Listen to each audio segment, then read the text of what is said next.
Hi, I'm Cheryl Kagan, very proud to be the Senator for Gaithersburg and Rockville, and for the last 4 years, Chair of the Next Generation 911 Commission. With me today as my very special guest is Bill Ferretti, a phenomenal 911 leader, and I will tell you more about his career shortly. But Bill, thank you so much for joining me today to Kibbitzing and talk about 911. Oh, it's an honor to join you today. Thank you. So why don't you tell us a little bit of the trajectory of your life? You grew up in Montgomery County, but why don't you tell us about your childhood and how you got to 911? Sure. I grew up in Montgomery County in Rockville. I attended college. I graduated from Loyola in Baltimore, back when it was Loyola College. And then I joined the United States Navy. I spent a few years in a couple different states and overseas as an intelligence analyst, intelligence officer. And that led me to an accidental career in law enforcement when I applied for a job in California, in San Diego, and I went to work for the police department there as a crime analyst. And that was in the, early 90s. And at that point, it was a time following the Gulf War when there was starting to be a drawdown and there were some concerns about economies and, not a great time. And I had an opportunity to come home to Montgomery County to work for the police department. So I took that opportunity. So my wife and my 3 kids, we moved back to Maryland. We settled in Frederick and we lived in Frederick, and I worked in Montgomery County. And that began a 27-year career with the police department, starting out as a crime analyst, doing intelligence analysis work, doing GIS work. GIS, Geographic Information System. Yes. Try not to use acronyms. Right. A little bit of systems work. And that work really led me into mining data out of the 911 system. And I became very acquainted with their operations and looking at what they were doing. And I was kind of recruited by our good friend, Steve Souter, who at the time was the director in Montgomery County of 911. And he asked me to come up and look at the center and maybe think about coming on board there to manage some of their technology. I'm going to pause. Steve Souter is someone I have already kibitzed with, and the podcast with Mr. Souter, the vice chair of the commission that I chair, it was aired, I don't know, 3 or 4 months ago, maybe. Go ahead. So you decided to come on board, and I decided to come on board, and it was a time of transition for my family. So my wife in 2003 was leaving active duty. She was retiring from the Navy. So we were able to do somewhat of a role reversal, where, she was the 24/7 Navy person who had to always be available to go. And I had, therefore, the primary responsibility for the kids. So she retired. She went to work in a couple of different jobs, but ultimately ended up back at the Pentagon as a contractor. But it allowed me to go from what I'll call my regular work hour day with the police department, supporting the police department, into the 911 center and make a commitment to the 24/7 operation that is required. First in technology, supporting the men and women who were there working 24/7 underneath the headset. And then ultimately I became the deputy director, and then finally the director. And I retired from that position in 2020. Okay. So what did you like best about working in the 911 center, and what was your biggest challenge? Oh boy. So what I liked best about it, opportunity. Right. It was very interesting because I didn't really seek out to go to the 911 center. It happened because I was asked, and I said, hey, come look at this as an opportunity. And it was really an opportunity to support an operation, the men and women who needed, right? So one thing you've learned from the commission work over the past 4 years, and your work with 911 for 7 years, is there's a great need. Yep. And the men and women underneath the headsets have been the unsung heroes for forever. So it was an opportunity for me to come in and support them. And honestly, when I did that in Montgomery County, there were people that were always transferring out of 911, not into 911. So I saw that as a great opportunity, and I love doing that. And I think I built a pretty good reputation as someone who was there for the staff, for the Right. people, even though honestly, no one would ever accuse me of being a people person. As Right. you know, I'm the techie guy. I'm the guy who explains stuff, who likes to go deep into how things work, and probably sometimes or usually always over people's heads. So that's the part I liked. The part I didn't, or that I found challenging, it would be a better word, was really the same thing. It's the people. It's challenging to have a staff. I ended up, when I left, staff of roughly 180 and something. It's a lot of people and a lot of individuals and individual needs.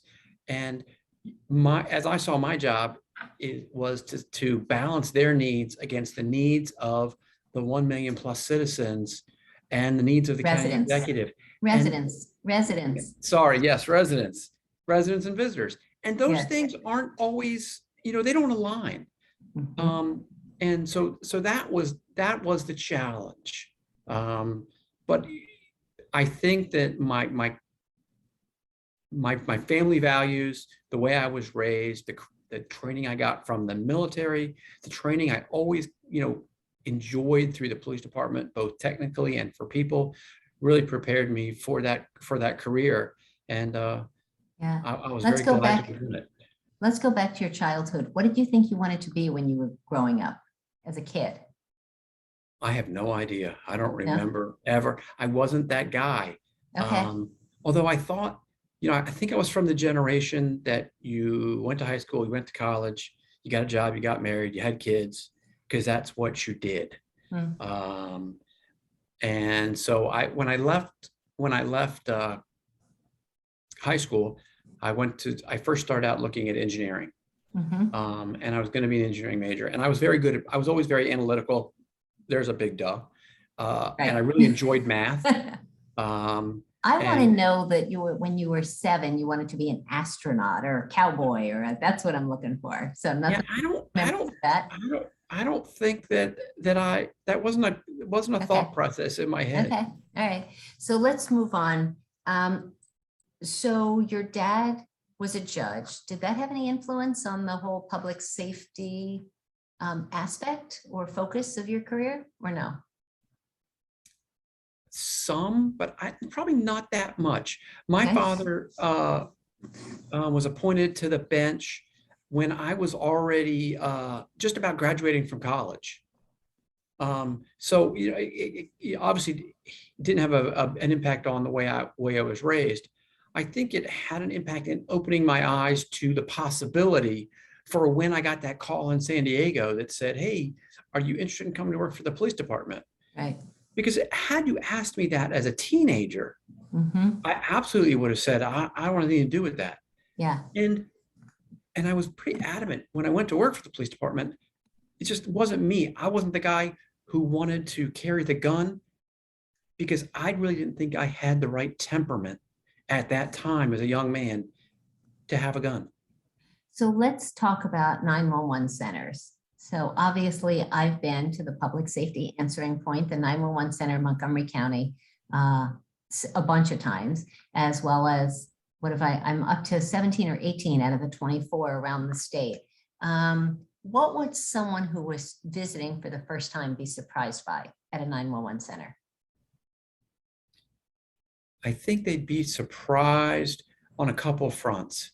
I think they would first be, depending on which one they went to, I think they would be surprised at the size. Either, wow, this is really big, or wow, this is really small. Because there's such a diversity, especially in Maryland, right? Because the counties are so different.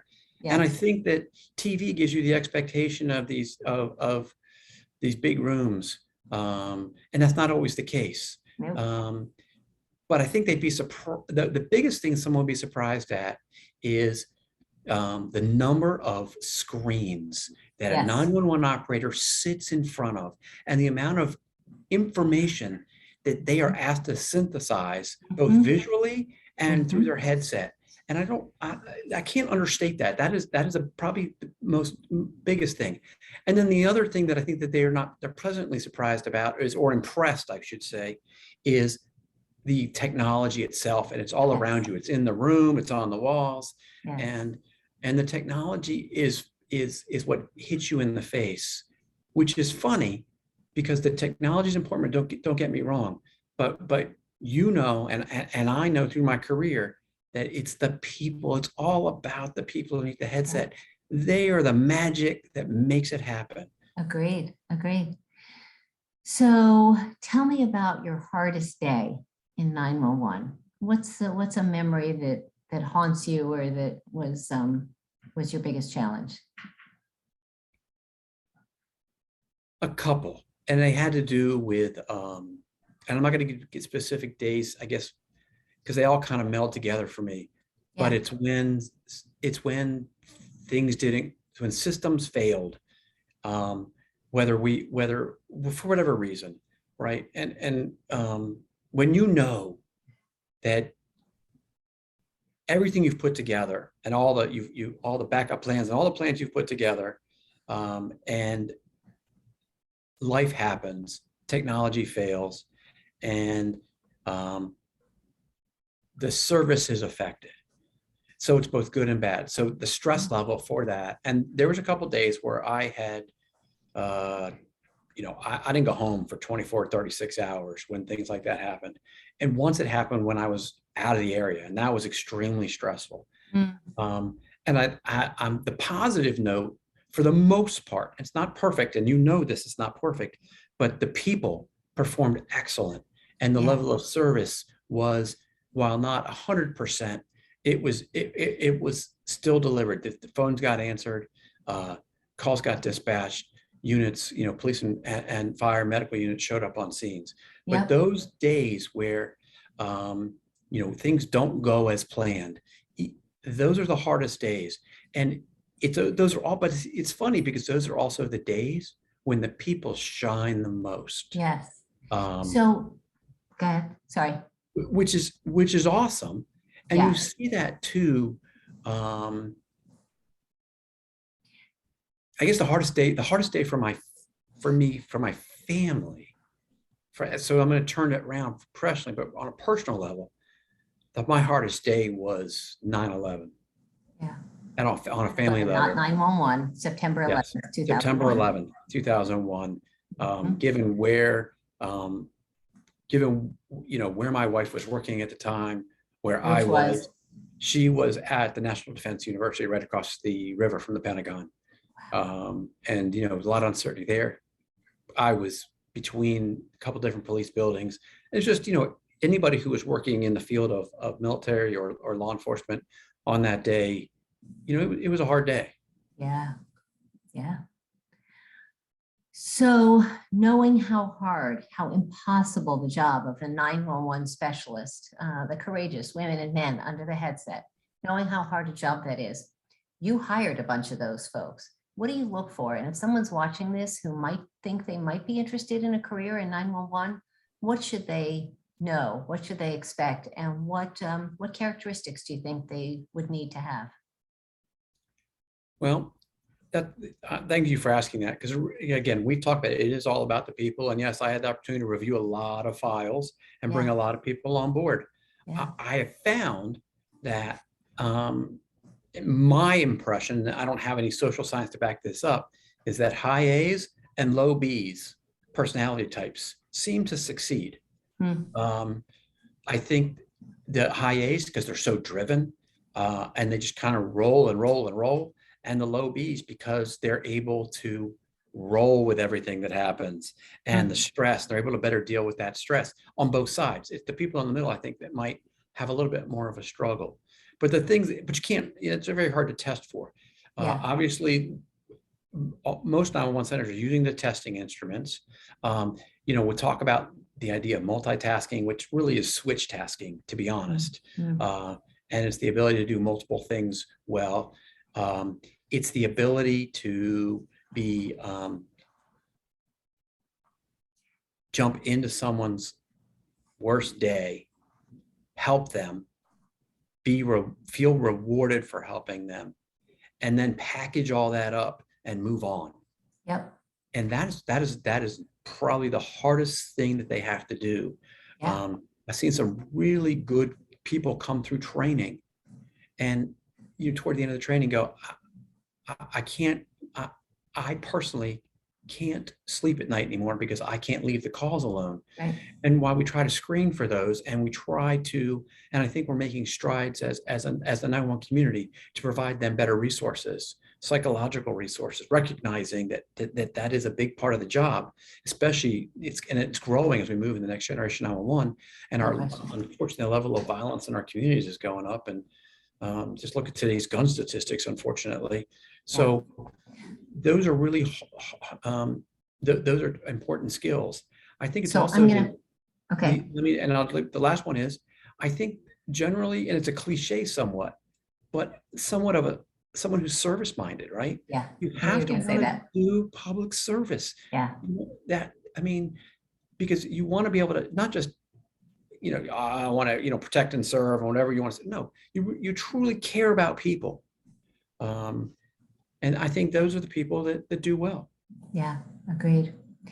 So let's talk about the 911 Commission. You were an integral part of the team, and you chaired the Technology and Cybersecurity Subcommittee for several years. And that was one of the most important areas that we really moved forward on.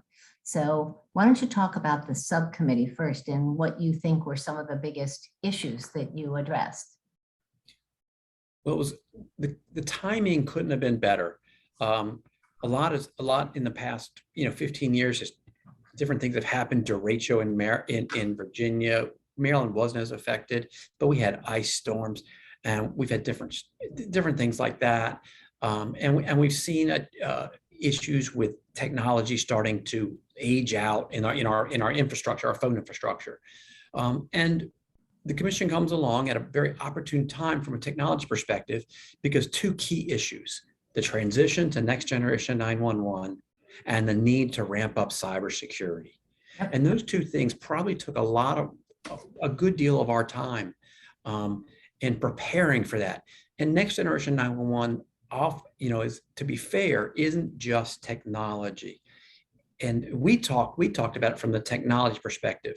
The commission as a whole then wrapped around and said, okay, look at the human aspect of it, the legislative aspect of it, and the concept of all boats rising together. But from a technology perspective, it really is an evolutionary change that is going to continue. And it's not a one and done. It's continuing today. The 24 counties in Maryland are all somewhere in their life path of moving to these new technologies, new capabilities. And really it's about allowing the residents and visitors in Maryland to use 911 as a tool, as a necessary tool in a crisis, and not think twice about how to do it. I just pick up my device just like I do to talk to my mom and dad. Mm-hmm. So I'm just going to interrupt for a second because you've referenced Next Gen 911 several times. So I'm going to speak it in the plain English way that I talk about it, and then you can, in a plain English way, emphasize and add on anything I leave out. So the difference between landlines and cell phone, the difference between enhanced, and you've already referenced, geographic information, so that we can identify where the crisis is and not just the imprecise location of the cell tower if you're calling from a cell, but trying to get closer to you. Latitude and longitude, but also vertical if you're in a hotel room, an office building or something, that they can find you. Being able to send photos and videos and not just telephones. Being able to text to 911, which in Maryland, every single jurisdiction, all 24 counties on August 20th, 2020, all went live with text to 911. If you can call, you should always call 911, but if you have to, you can text to 911. There's so many aspects of Next Gen 911, and it's a huge job. And Maryland is really trying to evolve and transition in a thoughtful, prudent way. And as you said, one of my ground rules was all boats have to rise together. So we don't want Montgomery County getting ahead at Dorchester County. We want all 24 jurisdictions having access to the same technology, resources, and opportunities.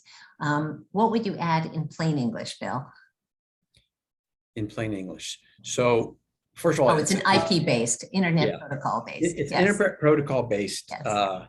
And so really, if you think about the 911 system that we started 50 years ago, it was a switch-based system, right? A phone switch, those big, back then in Maryland, it would probably have been the Chesapeake and Potomac Telephone Company, right? which ultimately became Verizon. But these big buildings of central offices with physical switches that became, over the years, became computerized, but it was all built around the concept of landline telephones. Yeah. And then as cell phones were made to work with it, voice over IP was made to work with it, sort of, and only from a voice perspective. Right. So really, it's taking 50 years worth of telecommunications technology advances and saying, you know what, let's apply this to 911. Yes. And let's do it in such a way that hopefully we future-proof it. So as advancements continue, these become minor changes that have to happen in our 911 centers, and not where we have to rip out entire systems and retrain entire overhaul. Yeah, agreed. So I want to start to wrap us up, but I want to also, what do you think are a few of the bills, a few of the aspects of updating our laws that we've done through the commission's work that you think are most important and that you're proudest of? Oh, I'm definitely proudest of the funding changes, first and foremost, and because that was really critical to make it so that and again, I use the word future-proof a lot, but we kind of future-proofed it so it could grow, and that the 911 Trust Fund, which is managed by the 911 board, was available so all boats could rise in terms of their systems and their technologies, and that was very important. But then it also allowed each jurisdiction to alter their fee structure so that they could really start to appreciate their 911 specialists through appropriate compensation and benefits. Yes, yes. And let's be honest, that's a work in progress. This year's bill is part of a continuation of that, of recognizing the 911 specialist as the key, first of the first responders, as part of the overall public safety team. And if 5 years from now or 10 years from now, everything gets forgotten about the fee changes and everything, because it's all going to be taken for granted, the thing that can't be taken for granted is the changes we made to recognize the people. Yes, yes. So I agree with everything you said, that and so much more. Let's talk about 311. Today, you were so kind to come up from where you have retired in North Carolina, and you came to Annapolis to join me. And we had 3 bill hearings today. And one of them was creating a statewide 311 system, which the 911 Commission strongly endorsed and recommended. And you were critically important to pulling that together and helping navigate some of the many issues. Why don't you talk about 311 briefly, and why you think it's important that we enact that now? Sure. So I think I have an interesting perspective on 311, and that's what was helpful for working on the work group. Because first of all, Montgomery County implemented a 311 while I was in a leadership position in the 911 center. So I got to see that process happen and what it looked like and what it would mean. That's number one. Number two, I came when Congress a couple years ago, and I don't remember 3-5 years, maybe 5 years, time kind of tends to blend, after a while, right? Yes, of course. They talked about 311 as a national non-emergency number. And my thought process initially was, oh, that's a terrible idea. But because it conflicted with Montgomery County's 311 program, which is basically a government services function, 311 as envisioned by the federal government and as set aside both for police non-emergency and government services, and I should say and or, depending on how the local jurisdiction implemented it. So so I was, at first I went, oh, that's a bad idea. That's not going to work in Montgomery County. But as I thought about it, as I had more conversations about it, as I saw what was happening with 911, as we had conversations in the commission about what else, how about 911 and 911 inappropriate use of 911. I don't want to say 911 abuses, because one of the things I've always stressed is that an emergency is in the eye of the beholder. So I'll never criticize someone for calling 911 if they feel an emergency, even though to the person down the street it maybe is not. But we've done such a good job as the 911 community and at the national level of advertising 911. Everybody knows 911, and if that's all they know, and they don't know another number, that's what we're going to call. So that's what kind of got my thought process to start to change. And so, you know what would it be like if we had a statewide 311 number, and it would relieve the burden on That's the key point. Absolutely. Yeah, absolutely. And then I said, okay, well, what if I got, listening to emergency management perspective, and I truly believe it. And this goes back to something that I learned in the military, and that is you train on a blue sky day, you act and you operate and you train for how you want to go on what you want to happen in a bad day. Right. And we saw in different disasters, and it was even highlighted even more by COVID. We needed 1-800 numbers. We needed these numbers. And wouldn't it be easier from a preparedness perspective? And listening to Secretary Strickland, in his testimony, that he's dead on. If you create that level of preparedness and 301 as part of that, if it works on a sunny day, right, my God, the benefits you get on a bad day, on a disaster day, are immeasurable. Right. So with that as a backdrop, and working with and talking with the executive director of 211, it just really, the timing all came together. Yeah. And learning that, okay, there's opportunities with the current 301 counties that they may be looking for new systems. So there's an opportunity to gain some economies of scale there. And then also, hey, as you pointed out today in your testimony, Maryland, in the form of Baltimore City, was an early 311 developer. They were the first. The first in the nation more than 25 years ago. And the whole nation has looked up to the work of the commission. They've looked up to what Maryland's always done for 911. So of course, it only makes sense. Maryland should absolutely have the first statewide 311 system. Yes.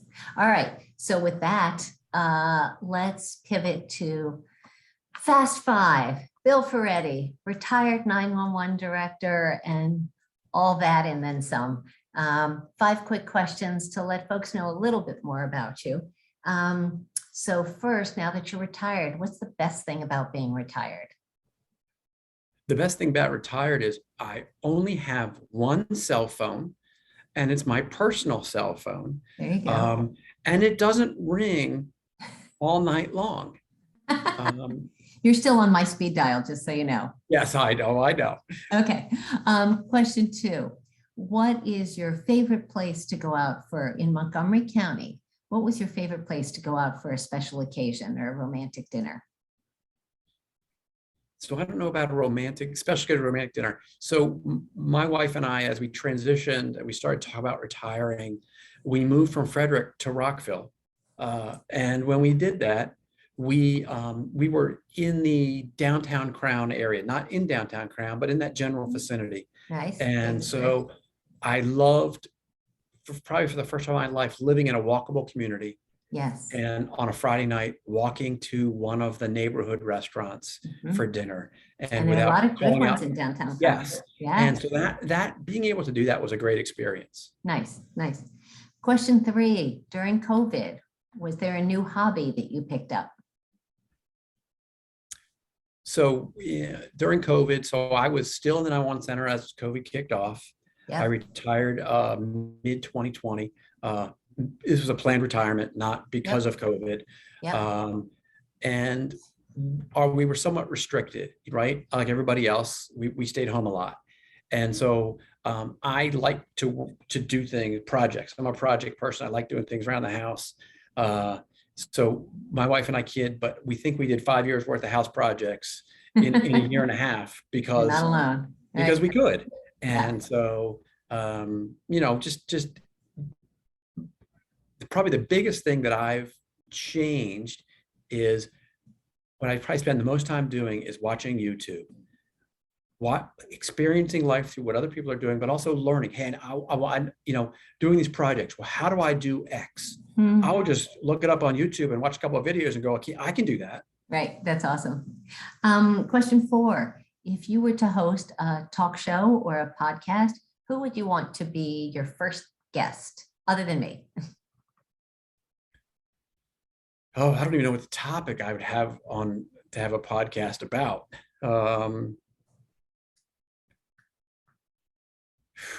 You kind of stumped me there. It's not Did I something stump you? it's not something I ever considered. It's just you, the extrovert, me, more of the introvert. Probably not something that I would put on my plate. Not on your bucket list. Yeah. The 5th question, Bill, and the one that I ask everyone, what is your hidden secret superpower? What is a skill or talent, something you're really good at that most folks can't do? So I think most folks don't know they have this power. And I always kidded my children with it about it. But whenever I would find something out, because parents always learn something, and they go, how did you know that? I said, I'm the dad. Of course, I know everything.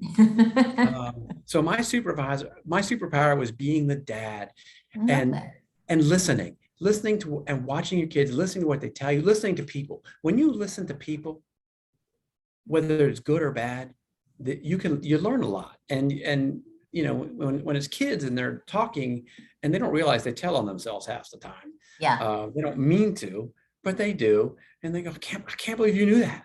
A lot of things I had my I had my daughter convinced for years that prior to the technology existing that I was tracking her, because she says, how do you always know where I am? And, as a teenager, I was very happy for her to think that I was tracking her. Right. That's pretty funny. Well, Bill Ferretti, 27 years, Montgomery County's 911 center, my total secret weapon on the 911 commission that I've chaired for the last 4 years, such an effective witness in Annapolis testifying on our legislation, and just a great thought partner and all around wonderful human being. I'm so glad I got to know you. And I just want to thank you so much for joining me to Kibbitzing this afternoon. Stay well. Thank you. And I enjoyed it. And you do the same. Thank you, Bill. See you soon.